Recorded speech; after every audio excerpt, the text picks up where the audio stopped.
अस्सलाम वालेकुम all viewers, hope you all are doing well. So आज हम बात करेंगे जिस टॉपिक पे वो है ट्रेड इन पाकिस्तान, जिसमें हम देखेंगे कि ट्रेड क्या है, ट्रेड पॉलिसी क्या है और किस तरीके से पाकिस्तान में जो है वो ट्रेड हो रही है।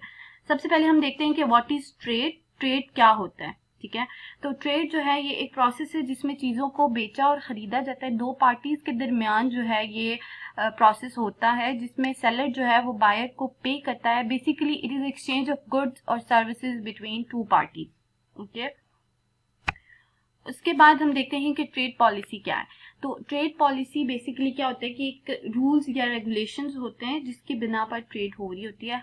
जितने भी मुल्क हैं उनकी अपनी अपनी ट्रेड पॉलिसीज होती हैं। जैसे हम कोई भी काम करते हैं फॉर एग्जांपल, तो उसके लिए पहले हम प्लानिंग करते हैं, उसके कुछ रूल्स सेट करते हैं या कोई भी डिसिप्लिन के थ्रू जो है वो काम करते हैं।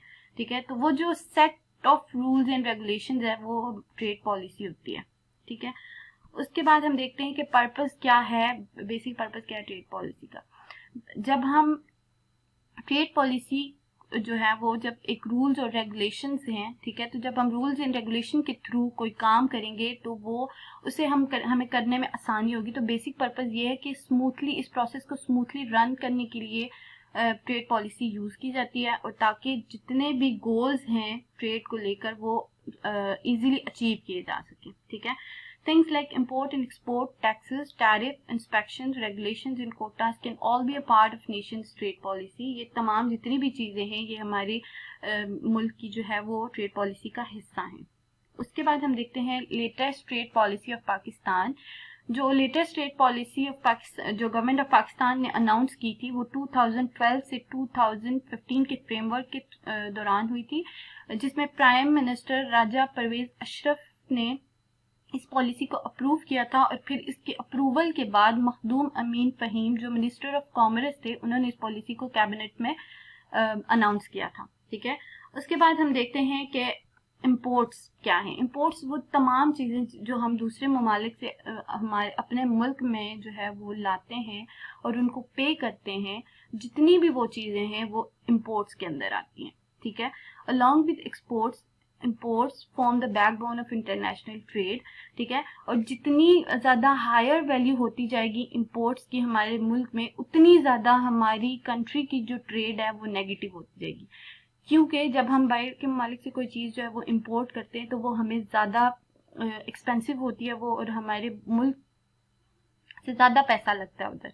ठीक है, पे इसलिए जितनी ज़्यादा वैल्यू जो इम्पोर्ट्स की हायर होती जाएगी उतनी ज़्यादा हमारी कंट्री की जो ट्रेड है ना वो नेगेटिव होती जाएगी। अब हम देखते हैं कि कौन कौन सी ऐसी चीज़ें जो इम्पोर्ट्स हो रही हैं। पाकिस्तान के इम्पोर्ट्स क्या हैं, तो उसमें है machinery, petroleum, chemicals, vehicles and spare parts, edible oil, wheat, tea, fertilizers, plastic materials, paper board, iron and steel, pharmaceutical products and cosmetic. जितनी भी चीज़ें हैं ये पाकिस्तान में इम्पोर्ट होकर आ रही हैं। उसके अलावा गुड्स की इम्पोर्ट्स पाकिस्तान में हो रही है, बहुत ज़्यादा हो रही है। उसके अलावा imports of used plants, machinery and equipment, जितने भी न्यू या ओल्ड या फिर सेकेंड हैंड जो स्पेयर पार्ट्स हैं या फिर मशीनरी के जितने भी पार्ट्स हैं ये भी सारे पाकिस्तान में इम्पोर्ट होकर आ रहे हैं। उसके बाद हम देखते हैं कि एक्सपोर्ट्स क्या होता है। एक्सपोर्ट जितनी भी वो तमाम चीज़ें जो हमारे मुल्क से पाकिस्तान से दूसरे ममालिक में बेची जा रही हैं उन तमाम चीज़ों को एक्सपोर्ट्स कहते हैं। ठीक है, एक्सपोर्ट्स जो हैं ये कंट्री की इकॉनमी में बहुत ज़्यादा हेल्प आउट करती हैं, और ये जिसकी वजह से पाकिस्तान की जो है वो जीडीपी बहुत ज़्यादा इंक्रीज होती है। ठीक है, उसके बाद हम देखते हैं कि कौन कौन सी चीज़ें जो हैं वो पाकिस्तान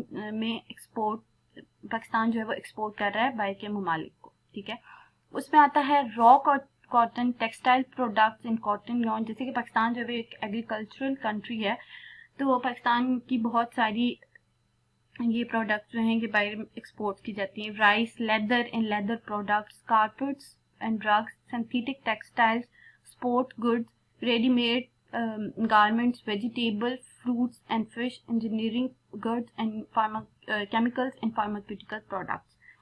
ठीक है, उसके बाद हम जो है वो देखते हैं कि करंट अकाउंट जो डेटा है इंपोर्ट और एक्सपोर्ट का पाकिस्तान में ये 2018 से 2019 के दरमियान का है, जिसमें यहाँ पे एक्सपोर्ट्स ऑफ गुड्स का भी बताया गया है, इम्पोर्ट्स ऑफ गुड्स का भी बताया गया है, उसमें डेफिट्स ऑफ ट्रेड इन गुड्स भी बताया गया है, और वर्कर की रेमिटेंसेस जो हैं वो भी बताई गई हैं।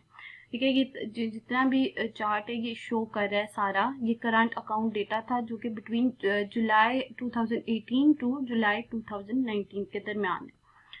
उसके बाद हम अपने टॉपिक को जो है वो कंक्लूड करेंगे। तो उसमें यह है कि पाकिस्तान के जो इंटरनेशनल ट्रेड है वो बहुत ज़्यादा सफ़र कर रही है। ठीक है, is suffering from huge amount of deficits due to low demand for its exports. Domestic political instability also accounts for trade deficits.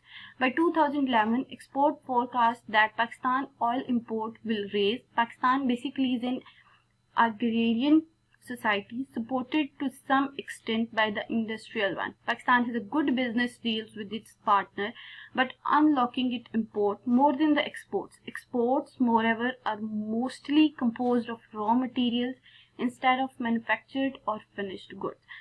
So I think Pakistan में जब एक्सपोर्ट्स ज़्यादा होंगी तो पाकिस्तान की इकॉनमी जो है वो पाकिस्तान की इकॉनमी जो है वो ज़्यादा स्ट्रॉन्ग होगी। हमें इंपोर्ट्स को कम करना होगा और एक्सपोर्ट्स को ज़्यादा करना होगा। होप कि आप सबको जो है वो ये समझ आया होगा, और जिन्होंने अभी तक सब्सक्राइब नहीं किया चैनल, वो please do subscribe, like the video and please hit the bell icon. So आपको जो है वो हमारी न्यू वीडियोस जैसे जैसे आएंगी तो आपको अपडेट मिलेगी। Thanks for watching.